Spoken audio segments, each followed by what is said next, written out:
Hello and welcome to the weekend edition of World Today from Colombo, Sri Lanka. Now, President Trump has slapped tariffs on all countries that America does business with.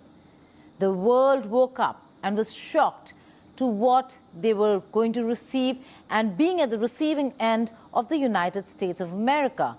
President Trump believes that it will boost American economy, but this has had a major reaction from world over. Major economies have responded and reacted to the reciprocal tariff. Trump had unveiled additional 34% tariff on all Chinese goods imported into the U.S. In retaliation, China has said it will impose 34% tariffs on all imports from the U.S. from the 10th of April. China has also filed a lawsuit via the World Trade Organization's dispute settlement mechanism following the announcement. China's General Administration of Customs, or GAC, has suspended export qualifications of 6 U.S. enterprises to protect Chinese consumers' health and ensure the safety of the country's livestock industry. The suspensions include 1 U.S. enterprise involved in sorghum exports to China, 3 enterprises for poultry meat and bone meal, and 2 enterprises exporting poultry products. Trade wars have begun. China has hit back at the United States by announcing additional 34% tariffs on all imports from the United States, effective April 10. China's finance ministry also criticized Washington's decision as inconsistent with international trade rules. With the latest reciprocal tariffs imposed by Trump, total U.S. tariffs against China now stand at 54%. China, 67%. That's tariffs charged to the USA, including currency manipulation and trade barriers. So 67%, so we're going to be charging a discounted reciprocal tariff of 34%. I think, in other words, they charge us, we charge them less. So how can anybody be upset? And it will come at a cost for America. For years, the U.S. has enjoyed a unique position in the global tech economy, particularly when it comes to Apple products. But with Donald Trump's sweeping new tariffs on imports, the days of the affordable iPhone in America may be over. Apple's iPhone, which relies heavily on a Chinese manufacturing pipeline, could become significantly more expensive for U.S. consumers. According to projections by Rosenblatt Securities, reported by Reuters, a top-tier iPhone model could soon retail for as much as $2,300 or nearly 2 lakh rupees, a price tag previously unheard of in the U.S. market. Global markets also continue to be in a state of meltdown. U.S. stock futures and European markets fell sharply on news of Chinese retaliatory tariffs. Bureau Report, India Today. Donald Trump's tit-for-tat tariffs led to a global meltdown. While the U.S. has decided on a baseline of 10% for all countries they do business with, it varies and increases for those with which America has bigger trade deficits. The tariffs vary from 10% to 49%, and it has shaken the world, and the world is reacting. There are reactions coming in from European Union, Asian giants such as China, Japan, South Korea, not very happy, in fact, coming out and condemning this entire move, the decision by Donald Trump. There are countries such as Canada, a near neighbor, that has come out and said that relations with the United States of America will never be the same again. And then there is China that has said that they are going to levy reciprocal tariffs, and it is going to be a trade war, a tariff war between the United States of America and China. Here's a report.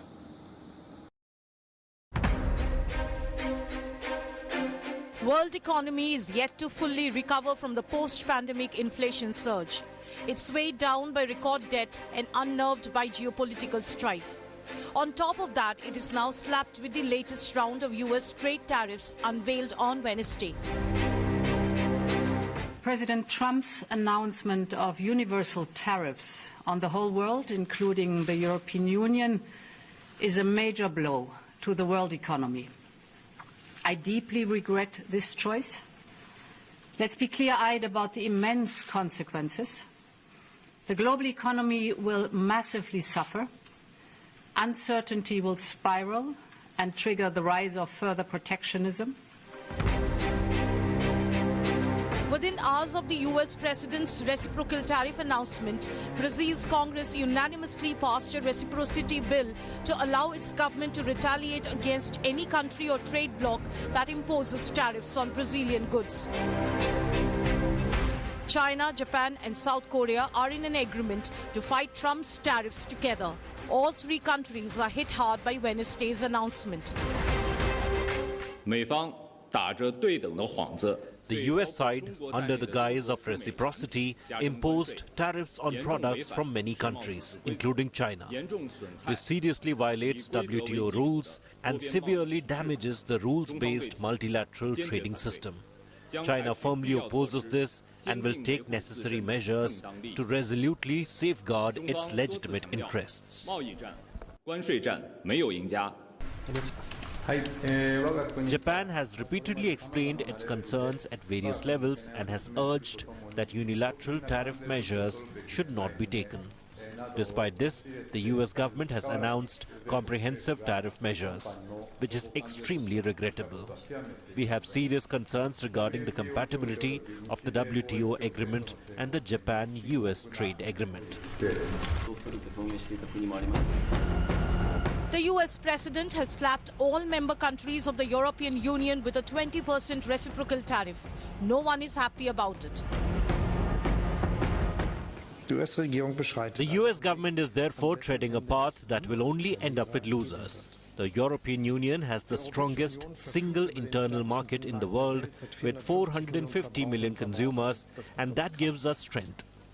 We are available for talks with the US government to avert a trade war, and the President of the Commission has already made this clear.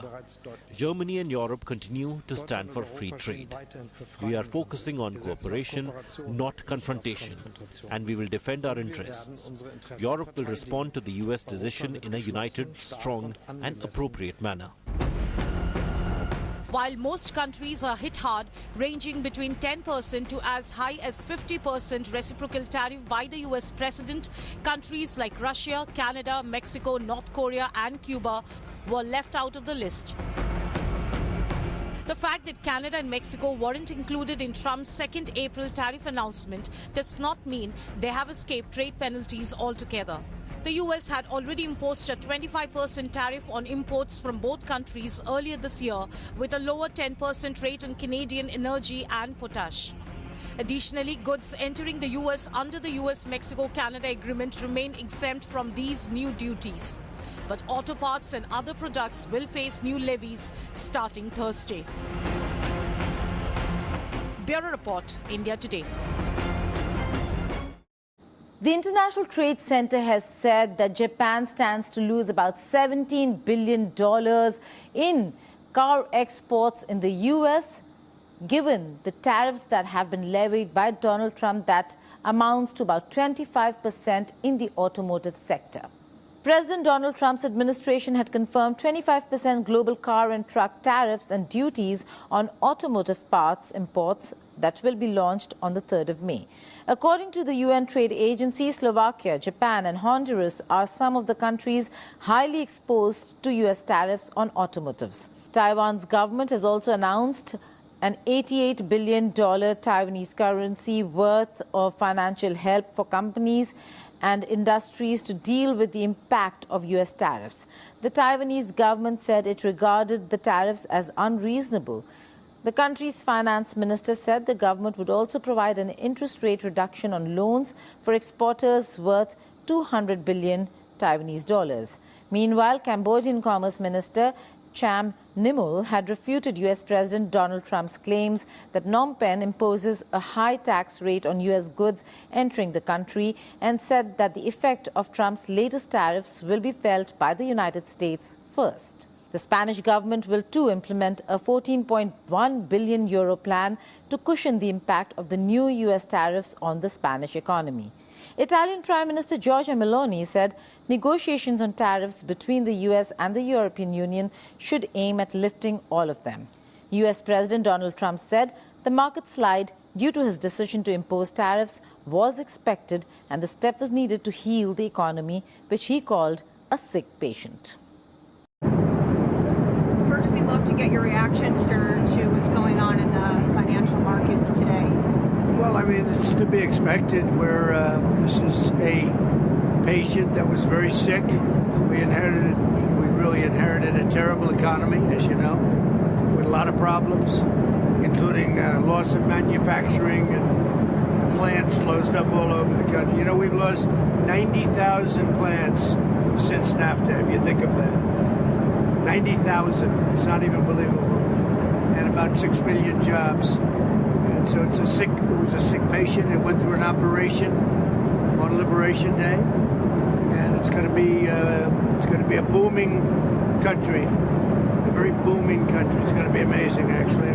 Va risolto, non ne farei la catastrofe che sto ascoltando in questi giorni, che mi preoccupa per paradosso. At the Italian European levels, we must open a dialogue in a negotiation that must be opened with the United States to seek solutions. Where do I think the negotiations should go? Towards removing all tariffs, not multiplying them. After that, these negotiations are done in two. Diciamo sto vedendo in queste ore.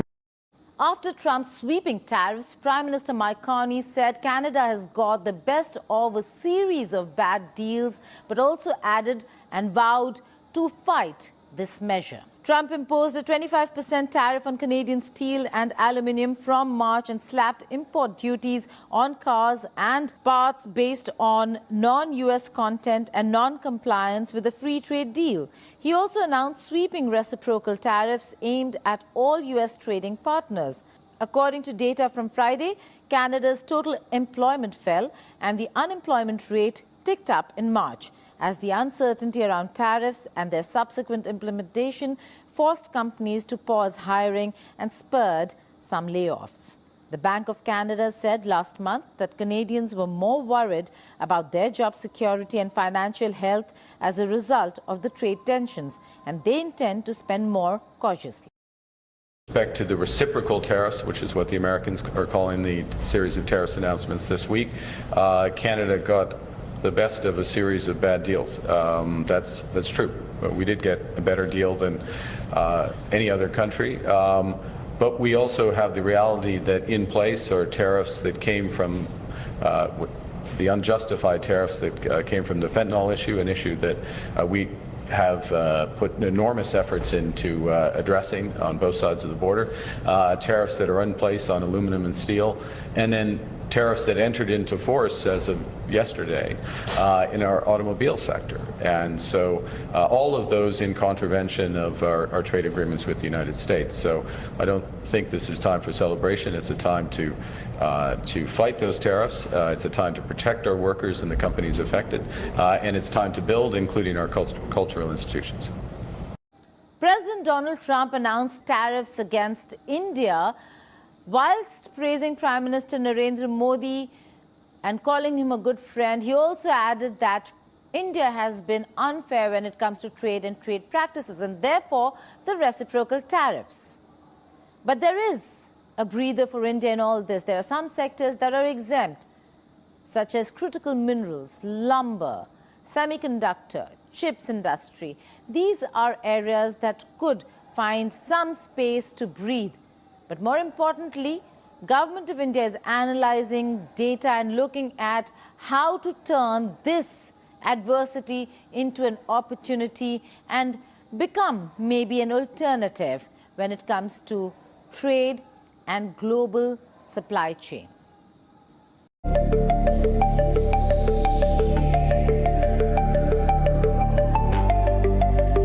Hours after the US president announced his reciprocal tariffs, markets in India reacted with alarm, only to recover later in trade.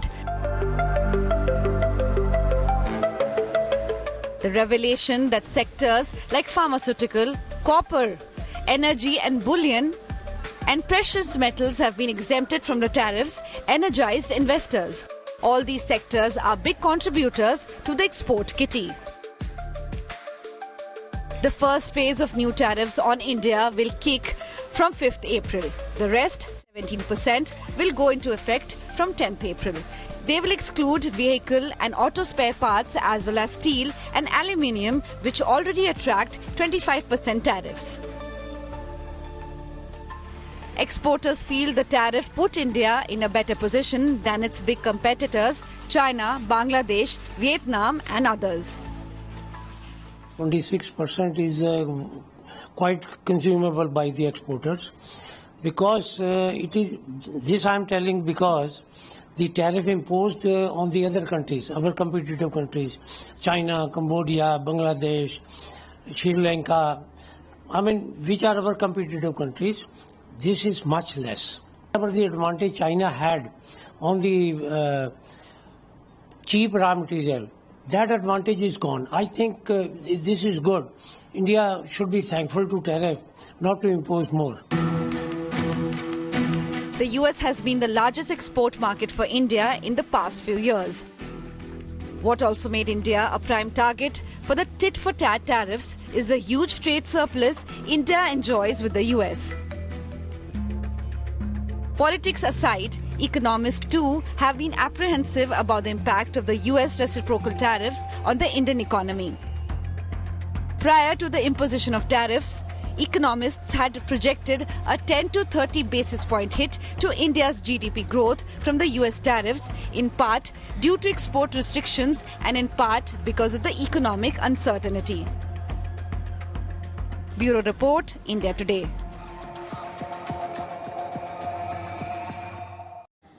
There have been some unintended and weird outcomes of the tariff imposition by President Donald Trump. One such example is the Norfolk Islands off the coast of Australia, with only 2,000 people living there, has been slapped with 29% tariffs by the United States of America.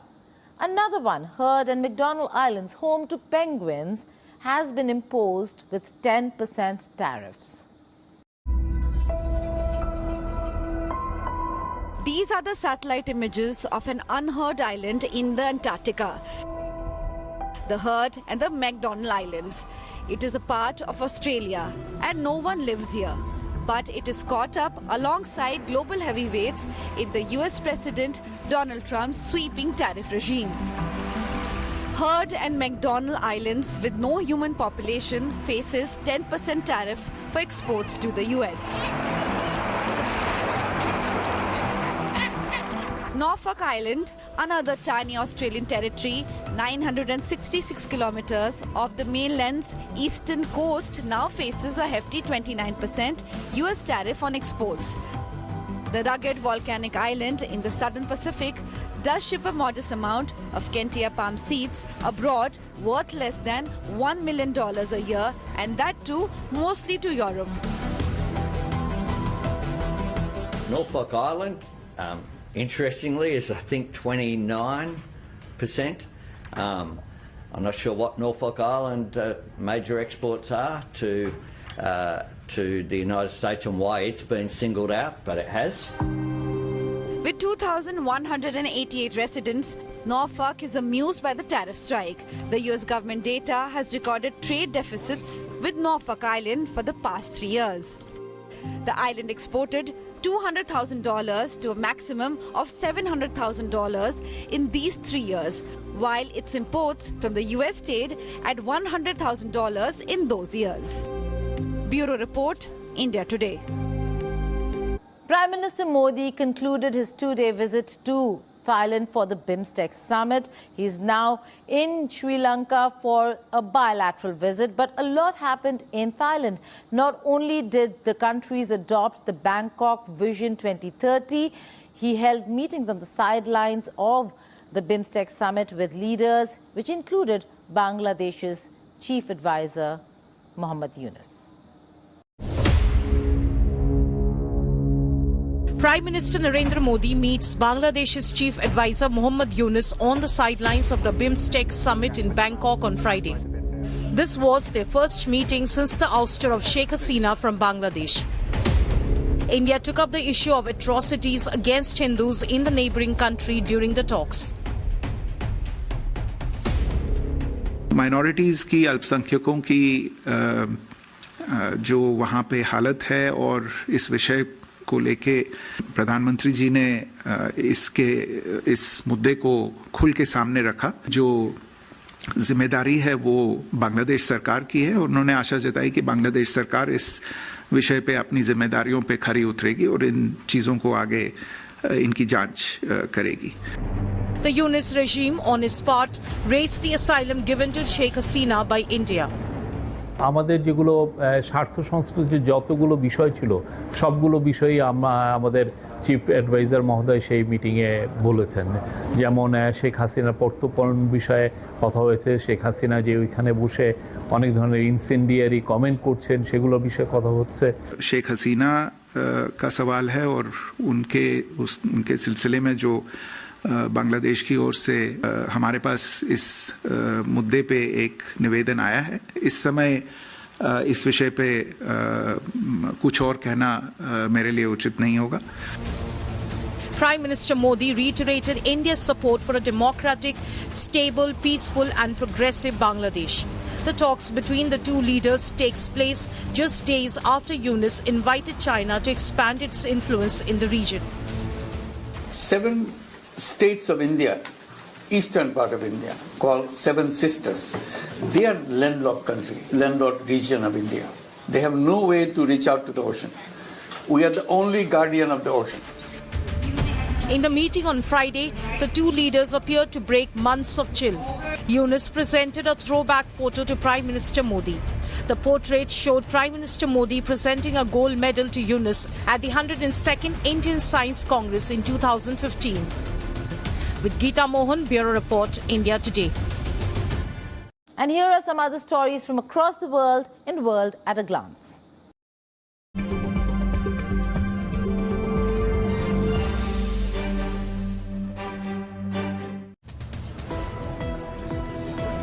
EU members publicly criticized Russia for undermining the Ukraine peace deal put forward by Trump in an attempt to persuade Washington to take a harder line on Moscow. German foreign minister said that the Russian President Vladimir Putin had not been sincere in ceasefire talks with US representatives, calling his talk of negotiations nothing but empty promises. Responding to comments from Washington's European partners, US Secretary of State Marco Rubio said they would know soon enough if Russia is paying for time. US President Donald Trump, Vice President J.D. Vance and billionaire Elon Musk voiced their support for French far-right leader Marine Le Pen after she was found guilty of embezzlement and was barred from running in France's 2027 presidential election. Trump wrote on his Truth Social platform, "The witch hunt against Marine Le Pen is another example of European leftists using lawfare to silence free speech and censor their political opponent." Denmark's Prime Minister called for an increased Arctic defense collaboration with the United States during his visit to Greenland and firmly dismissed Washington's desire to annex the semi-autonomous Danish territory. When you ask our businesses to invest in the US, they do. When you ask us to spend more on defense, we do. And when you ask of us to strengthen security in the Arctic, we are on the same page. But when you demand to take over a part of the kingdoms of Denmark territory, when we are met by pressure and by threats from our closest ally, what are we to believe in about the country that we have admired for so many years? The country that, if any, have stood up for others' freedom. You know us, you know what we stand for, and you know that we don't give in. According to Hamas-run health ministry, at least 27 Palestinians, including women and children, were killed in an Israeli airstrike on a school in northern Gaza that was sheltering displaced families. Dozens more were injured in an attack at the Dar al-Arqam school in Gaza City's Tafah district. Tom Cruise opened his CinemaCon appearance with an emotional tribute to Val Kilmer, who passed away at 65 in Los Angeles. Calling him a dear friend and incredible talent, Cruise praised Kilmer's dedication to cinema and his unforgettable presence on screen. Cruise led the audience in reflecting on Kilmer's legacy. He ended the tribute with a touching goodbye. Thank you, Val. I wish you very well on your next journey. British police charged comedian Russell Brand with rape and sexual assault after an investigation sparked by complaints from several women. London's Metropolitan Police Force stated that the comedian faces 1 count of rape, 1 of indecent assault, 1 of oral rape, and 2 of sexual assault. The alleged offences took place between 1999 and 2005. That's all in this edition of World Today. Do tune in to India Today for all the latest news and updates. For now, it's goodbye and take care.